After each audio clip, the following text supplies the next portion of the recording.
व इय्याका नस्तईन। मैं आज अपने वाना के रहने वाले पाकिस्तानियों को और ख़ास तौर पे अपने वाना के नौजवानों को मैं खुशामदीद कहता हूँ और इतना ज़बरदस्त शानदार इस्तकबाल का आपका शुक्रिया अदा करता हूँ।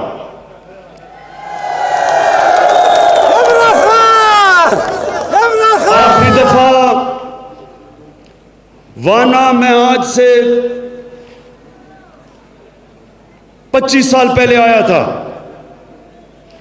और पहली दफ़ा वाना 30 साल पहले आया था। तो मैं नौजवानों अब सबके लिए कि मैं क्यों आया था पहली दफ़ा, या वाना से ज़्यादा दूर, एक ज़्यादा दूर नहीं, एक शहर जिसका नाम कानीगुरम है। जानते हैं आप कानीगुरम को? अब कानीगुरम से मेरी वालदा की जो ख़ानदान था, बरकी ख़ानदान, वो चंद सदियां पहले कानीगुरम से हिंदुस्तान गया। तो क्योंकि वो कानीगुरम के बरकियों ने मुझे दावत दी, तो मैं फिर पहली दफ़ा वज़ीरिस्तान और कबायली इलाके में 30 साल पहले आया। तो आप यकीन करें कि जब तक मैं यहां आया नहीं था, मुझे अंदाजा ही नहीं था कि कबायली इलाके में और पख्तूनख्वा में क्या फ़र्क है। आज भी हमारे अक्सर सियासतदानों को पख्तूनख्वा और कबायली इलाके में कोई फ़र्क नहीं लगता, और ज़्यादातर पाकिस्तान में लोगों को भी कभी समझ नहीं थी कि कबायली इलाका, उसकी रवायतें क्या थी, कौन से पाकिस्तान के कानून कबायली इलाके में लागू होते हैं, तारीख क्या थी, रवायतें क्या थी, उनका निज़ाम क्या था। अभी भी अक्सरियत मेरी कौम के लोगों को समझ नहीं है, और मुझे भी कभी ना समझ आती अगर 30 साल पहले मैं यहाँ वाना ना आता और सारा कबायली इलाके का फिरता ना। तो जब मैं कानीगुरम भी गया और वाना भी आया,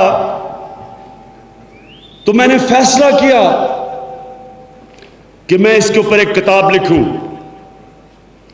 किताब इसलिए लिखूं कि बाकी पाकिस्तान में लोगों को पता चले कि हमारी कबायली इलाके के लोगों की तारीख और उनका रहन सहन क्या है। तो मैं आज आप सबको ये बताना चाहता हूं कि मैं कबायली इलाके और वज़ीरिस्तान और वाना सबको समझता हूं। मैं वो आज पाकिस्तान का वज़ीर आज़म हूं। मैं आज वो वज़ीर आज़म हूं जो कबायली इलाके को पूरी तरह समझता है, और किसी पाकिस्तान के वज़ीर आज़म को वो समझ नहीं थी जो मुझे अपने कबायली इलाके की समझ है। मैं आपकी तारीख जानता हूं। ये जो वज़ीरिस्तान था, सबसे ज्यादा अंग्रेजों का फौजी वज़ीरिस्तान में मरा था। 80 साल तक, जब पहली दफा अंग्रेज आया वज़ीरिस्तान, और 1947 तक यहां जहाद लड़ी गई आज़ादी के लिए।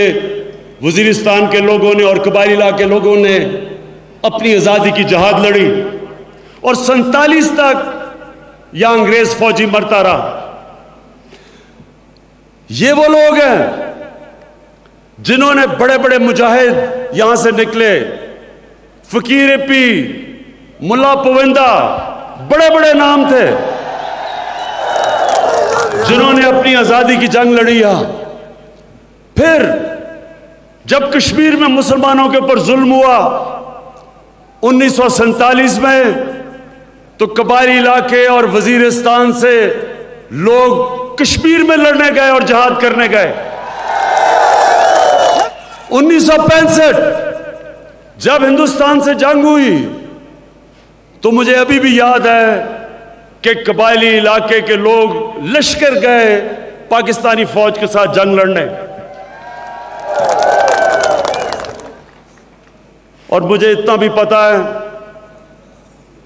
कि जब 9/11 के बाद अमेरिका की फौजें अफगानिस्तान आईं और उन्होंने पाकिस्तान की हुकूमत पे जोर लगाया कि पाकिस्तान की फौज पहले वजीरिस्तान और फिर कबायली इलाका भेजी जाए, तो मैं वो असेंबली में सियासतदान था जिसने खड़े होकर कहा कि पाकिस्तान की फौज कबायली इलाके में इसलिए नहीं भेजनी चाहिए क्योंकि कबायली इलाके के लोग हमारी फौज हैं।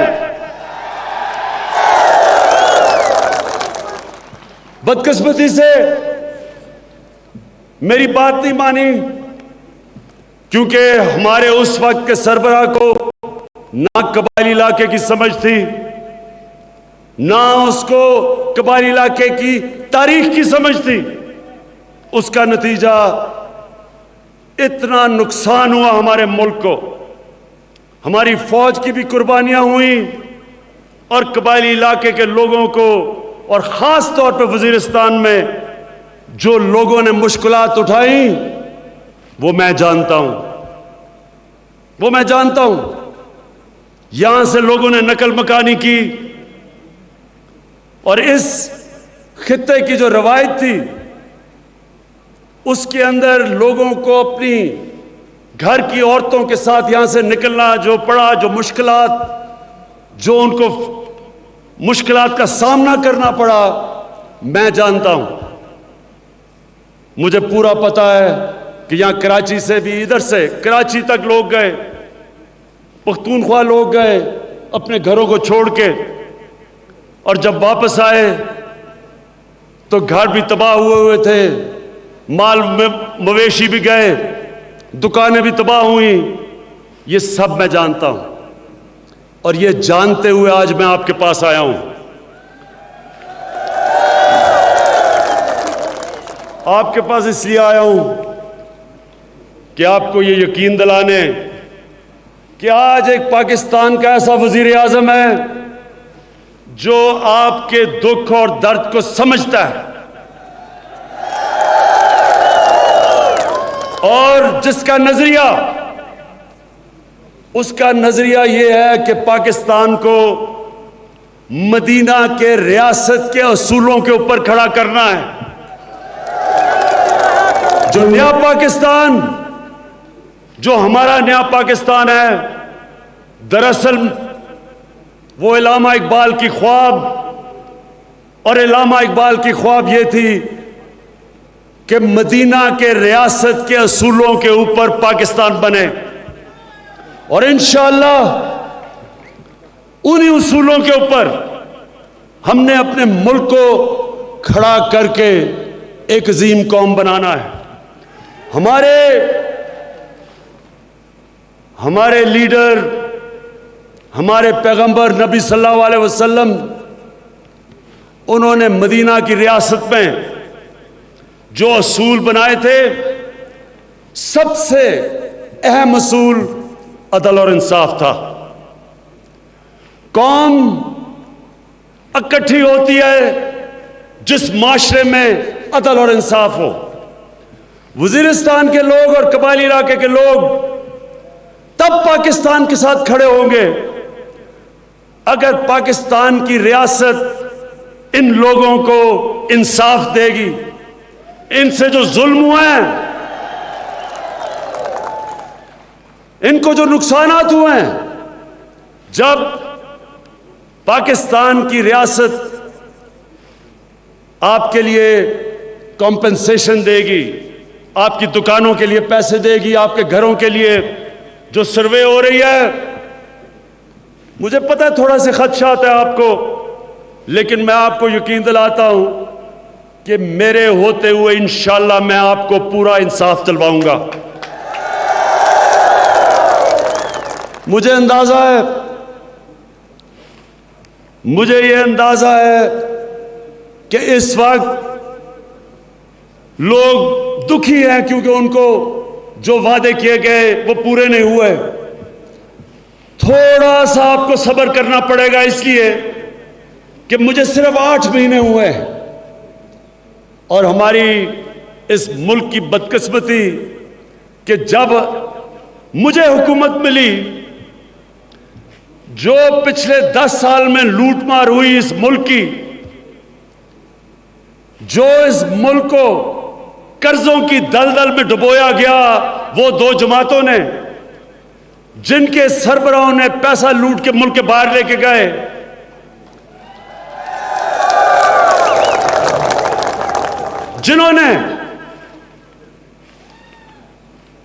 जिन्होंने यहां से पैसा चोरी किया। और आज वाना के नौजवानों, मैं पूछना चाहता हूं, पैसा चोरी करके मनी लॉन्ड्रिंग करके बाहर लेके गए, क्या आप वाना में बैठ के आप जानते हैं मनी लॉन्ड्रिंग क्या होती है? क्या होती है? क्या होती है मनी लॉन्ड्रिंग? मैं आपको समझाता हूं जिसको समझ नहीं है। मनी लॉन्ड्रिंग इस तरह होती है कि अगर मैं वजीर हूं, मैं वजीर आजम, मैंने पैसा चोरी करना है, मैंने कॉन्ट्रैक्ट पे पैसा बनाना है, मैंने रिश्वतें लेनी है। अब जब मैं वो पैसा लेता हूं तो वो मैं पैसे को किधर रखूंगा? क्योंकि जब पैसा चोरी होता है तो अगर मैं अपने बैंक में रखूं तो वो पूछेंगे कि जी इमरान खान ये पैसा किधर से आया। लिहाजा उस पैसे को छुपाने के लिए मैं पैसा मुल्क से बाहर भेजता हूं, जिसको मनी लॉन्ड्रिंग कहते हैं। दुगना नुकसान होता है मुल्क को। एक पैसा चोरी हुआ, दूसरा पैसा डॉलरों में लेके पैसा मुल्क से बाहर भेज दिया। डॉलरों की कमी हुई, जब डॉलर की कमी होती है तो रुपए की कीमत गिर जाती है। जब रुपए की कीमत गिरती है तो सारी चीजें जो बाहर से खरीदता है पाकिस्तान, वो महंगी हो जाती हैं। जब वो चीजें महंगी होती हैं, मुल्क में महंगाई हो जाती है। जब महंगाई होती है, बेचारा गरीब आदमी पिसता है। तो इन 2 जमातों ने, और नौजवानों फिर से टेस्ट करूंगा आपको, मैं देखना चाहता हूं कि वाना के नौजवानों में कितना शऊर है। 10 साल पहले पाकिस्तान का कर्जा कितना था? माशाअल्लाह माशाअल्लाह, मुबारक हो आपको। 10 साल पहले 60 साल के अंदर वो आउट हो गए तो अब 12वीं, अब 12th मैन बने हुए हैं, बाहर बैठे हुए हैं। सुने जरा, अब देखें, आपको ये समझना है, आज जो सारा पैसा हम टैक्स में इकट्ठा करते हैं एक साल में, वो है 4,500 अरब रुपया। ये सुनना नौजवानों, मैं वाना बार बार मुझे वक्त ही मिलेगा आने का। मैं चाहता हूं कि आप में शऊर आए ताकि आप वो पाकिस्तानी बने। इंशाअल्लाह जब हम इस मुल्क को एक अजीम कौम बनाएंगे, आप वो नौजवान होंगे जो इस कौम को उठाने में सबसे ज्यादा आप काम करेंगे। तो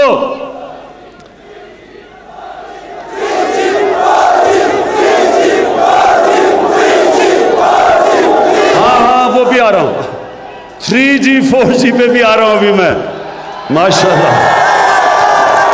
बिल्कुल आएगा इंशाल्लाह नौजवानों, 3G 4G में, बल्कि आज वजीर आला साहब से बात करके जाऊंगा। अच्छा, अब ये सारे आहिस्ता, बारी बारी। अच्छा, अब ये सब मैं नौजवानों आप सबको ये इसलिए बताना चाहता हूं कि सालाना टैक्स, सारा साल के अंदर टैक्स ये मुल्क 4,500 अरब रुपया इकट्ठा करता है और उसमें से 2,000 अरब तकरीबन आधा कर्जों के ऊपर किस्तें देने पे और सूद देने पे चला जाता है जो इन्होंने कर्जे लिए थे। तो जो पैसा हमें आप पे खर्च कर सकते हैं, आपकी तालीम पे, स्कूलों पे, अस्पतालों पे, डिग्री कॉलेज पे, डैम बनाने में, अस्पतालों में, वो पैसा कर्जों की किस्तें अदा करने पे जाता है। इसलिए ये जो सारे जमा हुए हैं जमहूरियत बचाने के नाम पे, सब जमा हुए हैं जिन्होंने पिछले 10 साल मुल्क को लूटा कि जी हम हुकूमत गिरा देंगे, हुकूमत अच्छा काम नहीं कर रही। इन सब का एक मकसद है कि किसी तरह इमरान खान को जोर लगा के एनआरओ ले लो ताकि इमरान खान इनकी करप्शन और चोरी को माफ कर दे। आप बताएं, आप जो थोड़ा बहुत मुझे जानते हैं, क्या आपका ख्याल है कि इमरान इन चोरों को, इमरान खान इन डाकुओं को एनआरओ दे देगा? नहीं, फिर से बताएं, दे देगा? मैं इन सबको एक पैगाम देना चाहता हूं। आज वाना में खड़े होके इन सबको पैगाम देना चाहता हूं। ये जो सब उधर से जरदारी और उसका बेटा, उधर से शरीफ और उनके जितने भी लोग जो डरे हुए हैं एहतसाब से, मैं उन सबको पैगाम देना चाहता हूं कि देखें, मेरी जिंदगी मुकाबला करने में गुजरी है। 21 साल खेलों की ग्राउंडों में मैंने मुकाबला किया। 22 साल मैंने सियासत की ग्राउंडों में मुकाबला किया। मैं यहां पहुंचा हूं एक बड़ी लंबी जद्दोजहद से। मैं यहां पहुंचा हूं क्योंकि मैं सियासत में आया ही इसलिए था कि जब तक इस मुल्क में जो लोग इख्तिदार में आके लोगों का पैसा चोरी करते हैं, जब तक मैं इनको शिकस्त नहीं दूंगा, हमारे मुल्क का कोई मुस्तकबिल नहीं है। मैं ना कोई फैक्ट्रियां बनाने आया था, ना कोई बाहर महलात खरीदने आया था। मैं तो आया था इनका एहतसाब करने। और जब तक मैं जिंदा हूं, मैंने इनको, जिन लोगों ने इस मुल्क को लूटा है, ना कभी कोई एनआरओ होगी, ना मैं इनको माफ करूंगा। जब तक मैं इनका पैसा वापस नहीं लेके आऊंगा, मैं कभी जद्दोजहद नहीं रोकूंगा अपनी। मैं एक जद्दोजहद से आया था। मैं भी कबायली इलाके के ऊपर आ रहा हूं। अभी मेरे पास आपके लिए पूरी चीजें देने के लिए, लेकिन मैं सारे पाकिस्तान को पैगाम देना चाहता हूं कि जो एक लंबी जद्दोजहद करके ऊपर आता है, उसको अल्लाह ताकत दे देता है। उसको कोई खौफ नहीं होता, उसके अंदर स्टेमिना होता है। मैं बिलावल भुट्टो साहिबा की तरह, मैं कोई कागज की पर्ची पे नहीं आया था कि जी मुझे वालदा ने जायदाद में पार्टी दे दी है। मैं मेहनत करके आया था। नाम मुझे कोई सी जनरल जलानी ने मुझे उठा के तो वजीर आला बना दिया था। इसलिए मैं सारे पाकिस्तान को आज कहना चाहता हूं, मुतमईन हो जाओ। मैं इन सब का इंशाअल्लाह इकट्ठों का मुकाबला करूंगा। और जो 12th मैन है पॉलिटिक्स के, जिनकी विकेट उड़ गई थी, मौलाना फजल रहमान, मैं वैसे मौलाना फजल रहमान का तो बड़ा सस्ती कीमत है, एक कश्मीर कमेटी का चेयरमैन और एक डीजल का परमिट दे दो, मौलाना साथ आ जाएंगे। बाकी सबका एक एनआरओ है। अच्छा वाना, आपको अब मैं आपके लिए बताता हूं, ये वजीर आजम समझना वो वजीर आजम आया है जिसने अपने कबायली इलाके को उठा के, जो कबायली इलाका सबसे पीछे रह गया, आज पाकिस्तान में सबसे ज्यादा गुर्बत हमारे कबायली इलाके में है, सबसे कम हमारे पढ़े लिखे लोग कबायली इलाके में हैं, सबसे कम रोजगार कबायली इलाके में है। इलाज के लिए यहां अस्पताल नहीं सही, यहां पानी का मसला सारी जगह है क्योंकि बारिश कम होती है। इसलिए मैं आज आपको बताने लगा हूं कि इंशाअल्लाह मैं आपके लिए क्या करूंगा। मैं इसलिए नहीं करूंगा कि मुझे कोई आपसे वोट लेनी है, मैं इसलिए करूंगा कि ये मेरा नजरिया है। जो मदीना की रियासत के असूल में सबसे बड़ा असूल अदल और इंसाफ, इंसाफ का तकाजा है कि जो मेरे मुल्क के इलाके पीछे रह गए हैं, सबसे पहले मैं पूरा जोर लगाऊं उन इलाकों को ऊपर उठाने के लिए।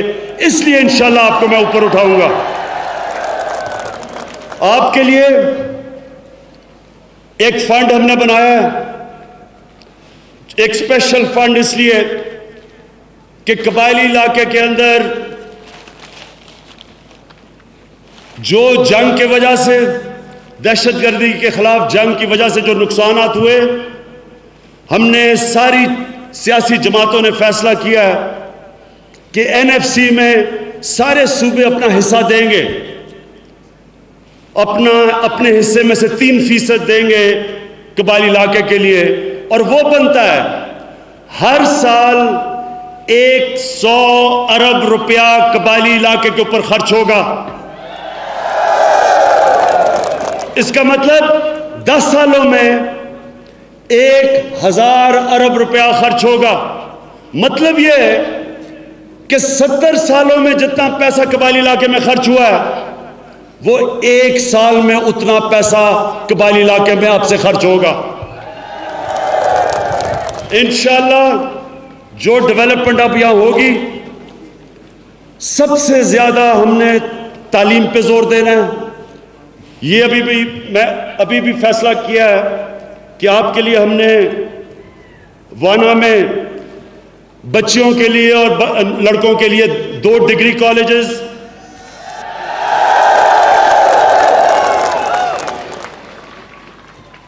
उसके अलावा हमने आपके लिए स्पोर्ट्स का कॉम्प्लेक्स बनाना है नौजवानों के लिए, एक स्पोर्ट्स का कॉम्प्लेक्स, बाकी जगह जगह खेलों की ग्राउंडें बनानी है ताकि यहां से भी नौजवान ऊपर आ सके।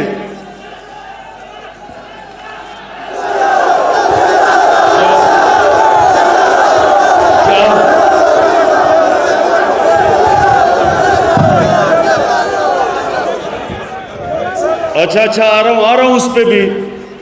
अच्छा जी, उसके अलावा सारे वजीरिस्तान में इंसाफ सेहत कार्ड यानी कि इंश्योरेंस सारे खानदानों को मिलेगी। इसका मतलब एक खानदान को जो कार्ड मिलेगा 7,20,000 रुपया एक साल में किसी भी पाकिस्तान के अस्पताल में आप खर्च कर सकते हैं और आपको मुफ्त इलाज मिलेगा उसमें। अच्छा, उसके अलावा मुझे पता है कि आपके यहाँ जो अस्पताल है उनमें डॉक्टर्स नहीं। इंशाअल्लाह मैंने महमूद खान से बात की है कि हम जाते साथ ही जोर लगाएंगे कि आपके हेल्थ मिनिस्टर आए, आपके अस्पतालों में डॉक्टर्स हम पूरे करें, और उसके अलावा जिस भी किस्म की दवाई यहाँ नहीं मिलती वो हम आपके लिए पूरी करें। उसके अलावा 100 किलोमीटर की, यहां इस इलाके के अंदर 100 किलोमीटर की नई सड़कें बनाएंगे ताकि वो कनेक्ट करे सारे इलाकों को।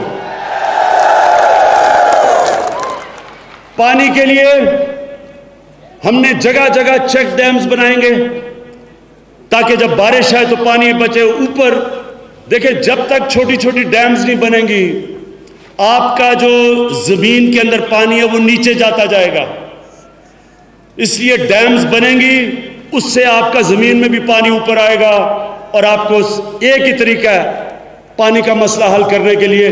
क्योंकि मैं अभी ईरान में था और ईरान के अंदर वहां भी इसी तरह का मौसम है, वहां भी कम बारिश है। उन्होंने हर जगह छोटे छोटे डैम्स बनाए हुए हैं ताकि इलाके के लिए, लोगों के लिए पानी हो। फिर ग्रिड स्टेशन की अपग्रेडेशन, उसको बेहतर करेंगे ताकि आपके लिए ग्रिड स्टेशन, सुन ले, अभी मुझे पता है जिला का आपका इशू है, जरा पहले उससे पहले मैं आज दो बातें कर लूं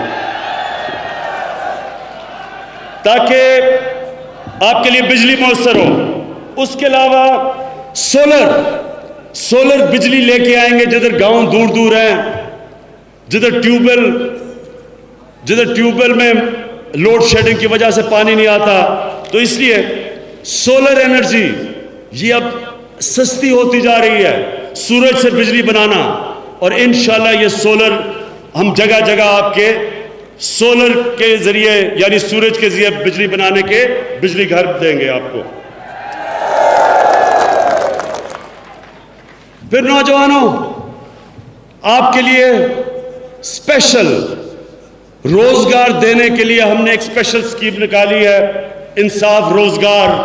मतलब यह है कि आपको सस्ते कर्जे या सूद के बगैर कर्जे दिए जाएंगे नौजवानों को, ताकि वो अपने रोजगार बन सके, अपनी दुकानें लगा सके, अपना कारोबार चला सके।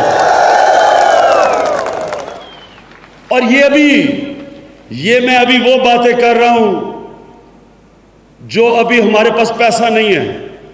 जैसे जैसे इंशाल्लाह पाकिस्तान में मैं पैसा इकट्ठा करता जाऊंगा, पैसा जैसे जैसे आता जाएगा, क्योंकि आपके इलाके पीछे रह गए हैं, आपके ऊपर ज्यादा पैसा खर्च करेंगे आपको ऊपर उठाने के लिए।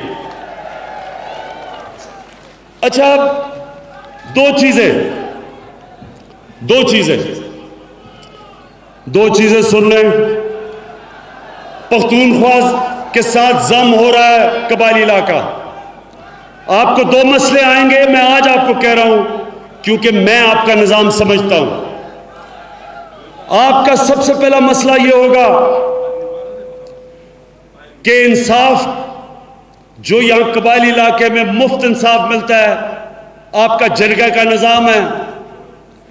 आप जरगा बैठता है, फैसला करता है, लोगों को सस्ता और फौरी इंसाफ मिल जाता है।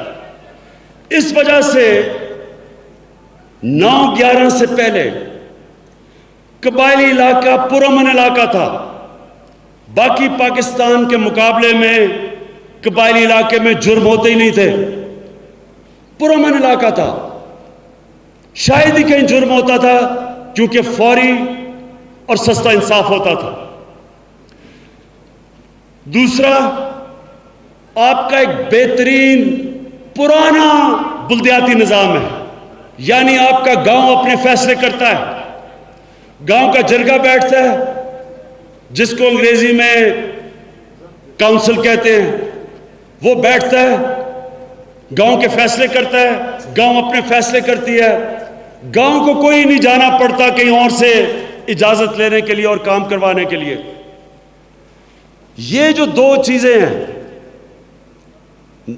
नंबर 1 के बेहतरीन बल्दियाती निजाम के लोग अपनी जिंदगी के फैसले खुद करते हैं, और दूसरा कि जो आपका इंसाफ का निजाम है, जो जरगे का निजाम है, जिसे अंग्रेजी में जूरी सिस्टम कहते हैं, वो हमेशा सदियों से कबायली इलाके के लोगों को फौरी और मुफ्त इंसाफ देता रहा। अब जब आप पाकिस्तान का हिस्सा बनेंगे तो मुश्किल आएगी। मैं अभी बताता हूं, वकील करना पड़ेगा, पैसे खर्च करने पड़ेंगे, इंसाफ के लिए देर लगेगी। जबकि यहां लोगों को फौरी इंसाफ मिलता था और सस्ता। बाकी पाकिस्तान में एक आम आदमी थाने और कचहरी के चक्कर लगाता था।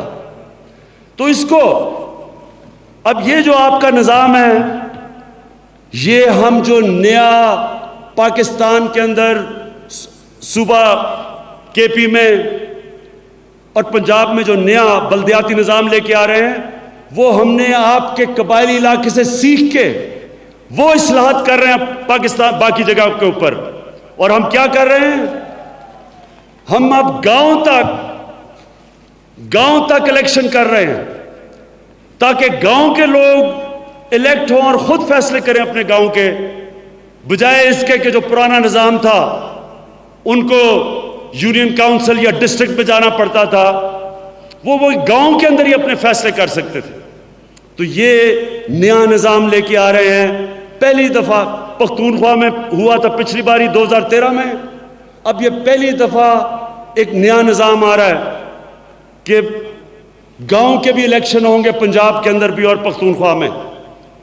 दूसरी चीज़, हम अब पुलिस के थानों के अंदर वहाँ वही जो जिरगे का निज़ाम आपका है, वो जिरगे का निज़ाम थाने में लेके आ रहे हैं ताकि गरीब आदमी थाने में जाए, वहाँ एक जिरगा बैठा हो, दोनों साइड सुने और फौरी और मुफ्त इंसाफ एक आम आदमी को दे दे। ये पख्तूनख्वा में बड़ा कामयाब रहा है। अब ये हम इंशाल्लाह बाकी इलाकों के अंदर लेके आ रहे हैं। तो हमारी कबायली इलाके के लोगों को लिए ये होगा कि हम भी चाहेंगे कि आपके फैसले आपकी रवायत के मुताबिक जल्दी फैसले हों, आपके अपने पुराने जिरगे के निज़ाम से।